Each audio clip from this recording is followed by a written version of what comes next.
दहशतगर्द Israel ने गजा को खंडर बना डाला। मुसलसल बमबारी के बायस कोई जाए पनाह नहीं। गजा के बासी मलबे तले दबे जख्मियों को निकालने में मसरूफ।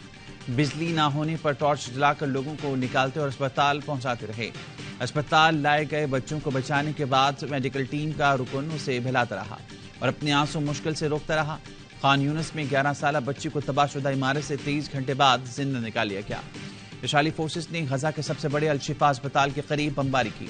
अस्पताल में हजारों जख्मियों और सैकड़ों खानदानों ने पनाह ले रखी है। अल-कुद्स अस्पताल के करीब भी फजाई हमले। अस्पताल के कुछ हिस्सों को नुकसान। अस्पताल में 14,000 से ज्यादा बेघर अफराद मुकीम हैं। मजलूम गजाबासियों ने सैकड़ों अफराद को इज्तिमाई कब्रों में सुपुर्द खाक किया। इसराइली दहशतगर्दी में शहीद फलस्तीनियों की तादाद 8,000 से बढ़ गई। 3,000 से ज्यादा बच्चे शामिल हैं।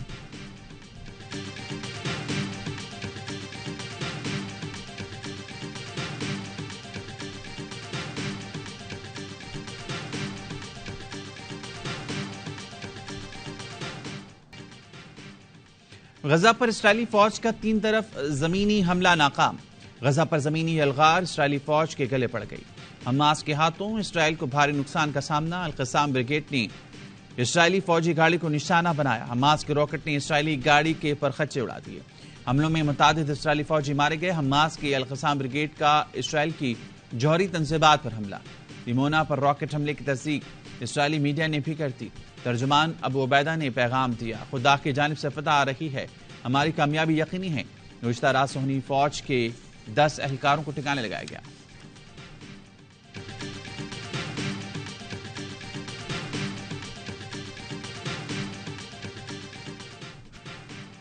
गजा में पैदाइश से पहले मौत के सर्टिफिकेट बंटने लगे। शोहदा में एक दिन के बच्चों की बड़ी तादाद शामिल। जिनका बर्थ सर्टिफिकेट तो न बन सका, डेथ सर्टिफिकेट जारी हो गया। सैकड़ों फरिश्तों को दुनिया में आने से पहले ही जन्नत मिल गई। जिनका अभी नाम रखना था, वालदैन उन्हें बेनाम दफनाने पर मजबूर। इसराइली बमबारी से गजा में शहीद होने वाले बच्चों की तादाद 3,400 से तजावुज कर गई। अस्पतालों में नौमौलूद बच्चों और माओं की जान बचाने के लिए वसाइल खत्म होने लगे। हजारों मासूम जिंदगियां दांव पर लगी हैं।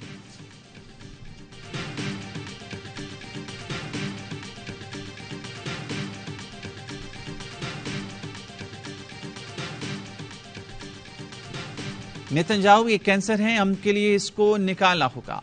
इसराइली शहरी अपनी हुकूमत के खिलाफ खड़े हो गए। इसराइल में अवाम के मुजाहरों में शिद्दत आ गई। मासूम फलस्तीनी शहरियों और बच्चों का कत्लेआम इसराइली अवाम के बर्दाश्त से भी बाहर हो गया। मुख्तलिफ शहरों में आए रोज मुजाहरे हमास की कामयाबियों पर इसराइली बौखलाहट का शिकार। इसराइली वज़ीर-ए-आज़म और फौज में इख्तलाफात खुलकर सामने आ गए।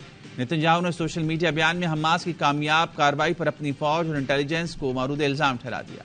हमास कैसे इतनी बड़ी कार्रवाई करने में कामयाब हो गई। फौज के दबाव और शदीद तनकीद के बाद नेतन्याहू ने मुतनाज़ ट्वीट डिलीट कर दिया, माफी भी मांग ली।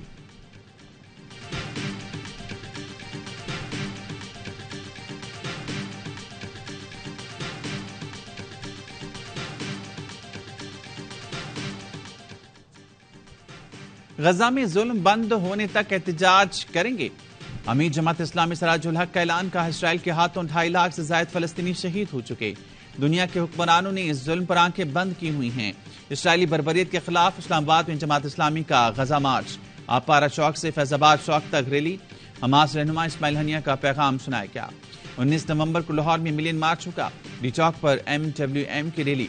और राजा नासिर अब्बास ने कहा, गजा वालों ने इसराइल का गरूर खाक में मिला दिया, हम फलस्तीनियों के साथ हैं। कराची प्रेस क्लब पर भी एहतजाज। मुजाहिरीन ने पूरी मुस्लिम उम्मा को एक पेश पर आकर इसराइल के खिलाफ आवाज उठाने का मुतालबा किया। लाहौर में काफ लीग ने फलस्तीनियों के हक में रैली निकाली।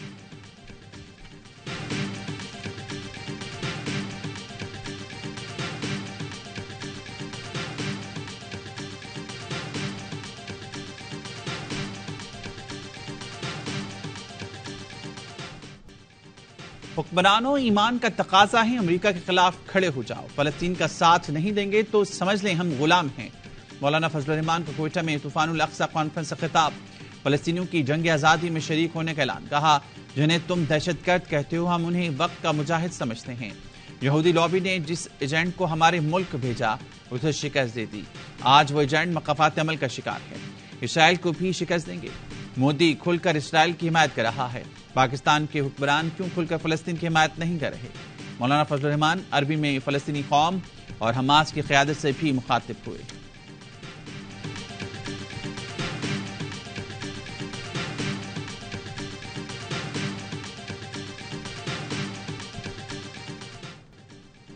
फलस्तीनियों की नस्लकुशी के खिलाफ दुनिया भर में एहतजाज। बैरूत में हजारों अफराद फलस्तीनियों से इज़हार यकजहती के लिए निकले। इसराइल के खिलाफ नारे, जंगबंदी का मुतालबा। मैड्रिड में भी फलस्तीनियों से इज़हार यकजहती। सैन फ्रांसिस्को में जूइश फॉर पीस नामी तंजीम की रैली। फलस्तीनियों की नस्लकुशी रोकने का मुतालबा। न्यूयॉर्क में हजारों अफराद ने रैली निकाली। ब्रुकलिन के पुल पर फलस्तीनी परचम लहरा दिए गए। भारतीय रियासत केरला में हजारों अफराद फलस्तीनियों के हक में बाहर निकले। न्यूजीलैंड में पार्लियामेंट के सामने बड़ा एहतजाज। स्वीडन में भी रैली निकाली गई। कनाडा के शहर मॉन्ट्रियल में तलबा ने एहतजाज किया। रोम में एक शख्स ने सरकारी इमारत पर लगा इसराइली परचम उतार दिया।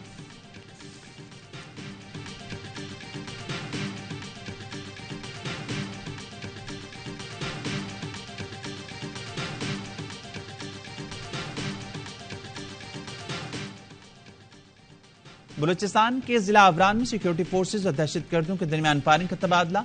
ISPR के मुताबिक फोर्सेज ने मौसर अंदाज में दहशतगर्दों के ठिकाने को निशाना बनाया।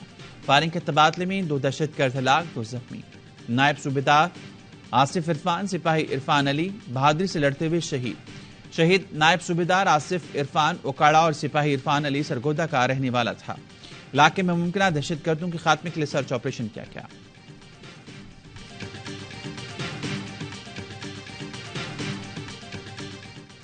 मौलाना तारिक जमील के साहबजादे आसिम जमील जां बहक। RP मुल्तान कहते हैं आसिम जमील ने खुद को गोली मारी। CCTV में उनको खुद को गोली मारते देखा। बाकी के वक्त आसिम जमील जिम में एक्सरसाइज कर रहे थे। जरा के मुताबिक आसिम जमील कुछ अरसे से डिप्रेशन का शिकार थे। मौलाना तारिक जमील ने ट्वीट किया, इस हादसाती मौत ने माहौल सुगवार कर दिया है। नमाज जनाजा आज शाम 7:30 बजे अबाई गांव रईसाबाद में अदा की जाएगी। निगरान वज़ीर-ए-आज़म का मौलाना तारिक जमील की बेटी की वफात पर इज़हार अफसोस। मरहूम के दर्जात की बुलंदी और सगवरान के लिए सब्र की दुआ।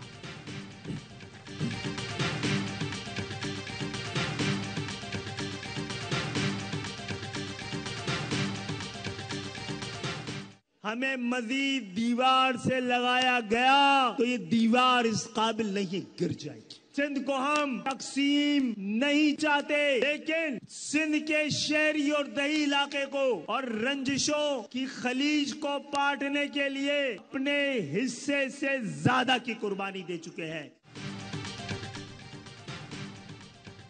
हमें मजीद दीवार से लगाया गया तो ये दीवार गिर जाएगी। खालिद मकबूल सिद्दीकी का IMKM के जलसे से खिताब। कहा, हम अपने हिस्से की आजादी, अपने हिस्से का पाकिस्तान कांधों पर उठाकर लाए थे।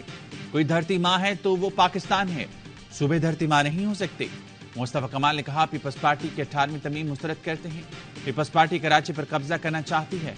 चंद अरब रुपए लंदन भेजकर बाइकआउट की कॉल का कह रही है। फारूक सत्तार ने खिताब में कहा, हमने मर्दमशुमारी में लापता आबादी बाजियाब कराई। सिंध के वडेरों जागीरदारों से अब कराची को बाजियाब कराना है। पीपल्स पार्टी जिस तरह कराची आई उसी तरह वापस भी चली जाएगी।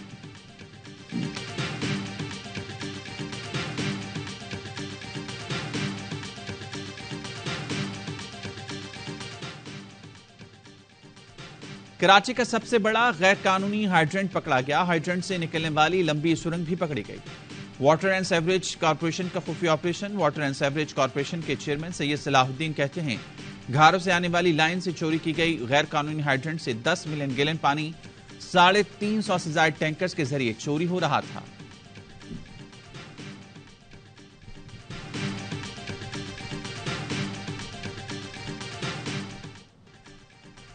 बाबर आजम ने कोई राब्ता नहीं किया। ज़का अशरफ ने खबरों की तरदीद कर दी। कहा, राशिद लतीफ के बयान पर बहुत अफसोस हुआ।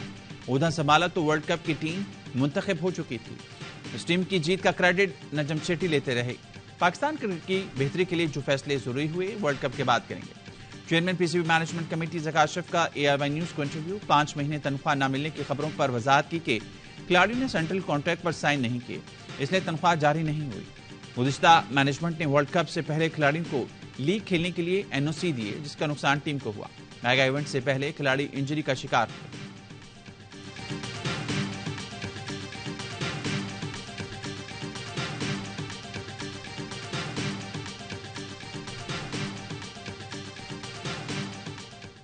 सेंट्रल कॉन्ट्रैक्ट के तनाज़े ने फिर सर उठा लिया। PCB हुकाम खिलाड़ियों से दस्तखत लेने भारत पहुंच गए।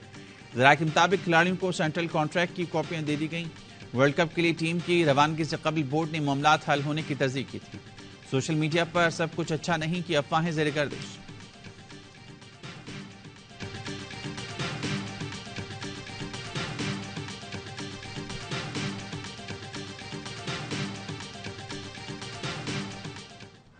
वर्ल्ड कप में दिफाई चैंपियन इंग्लैंड की 5वीं शिकस्त। भारत ने 100 रन से हराकर 6ठी फतह हासिल कर ली।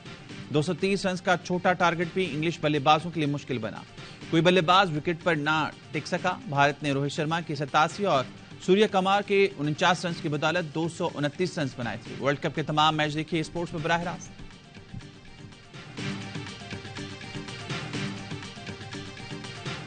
उन्होंने बता दिया कि हमारी बैटिंग ही नहीं, हमारी बॉलिंग, हमारी फील्डिंग और हमारी सोच जो है इस वक्त उसको हराना मुश्किल है। इंडियन टीम क्यों कामयाब हुई है? वो स्पेशलिस्ट पे गए हैं। रोहित शर्मा ने जो इनिंग खेली है, आई थिंक जिस मैच्योरिटी के साथ, शामी ने, बुमराह ने जो प्लेटफॉर्म सेट किया, टोन सेट की बॉलिंग की, वो आउटस्टैंडिंग थी। और क्रिकेट वर्ल्ड कप का हर लम्हा पुरजोश। बासित अली ने कहा, भारत ने बता दिया उनकी बैटिंग, बॉलिंग और उनकी सोच को हराना मुश्किल है। कामरान अकमल बोले, भारत इस वजह से जीता, वो बहुत ज्यादा ऑलराउंडर लेकर मैदान में नहीं आए। अजहर अली कहते हैं, रोहित शर्मा ने शानदार और जिम्मेदाराना इनिंग खेली। भारतीय बॉलिंग भी शानदार रही। शो में अदाकारा मरियम नूर थी मेहमान। मुस्तफा चौधरी बने संजय दत्त और आदि के साथ मिलकर हाज़रीन को खूब महसूस किया।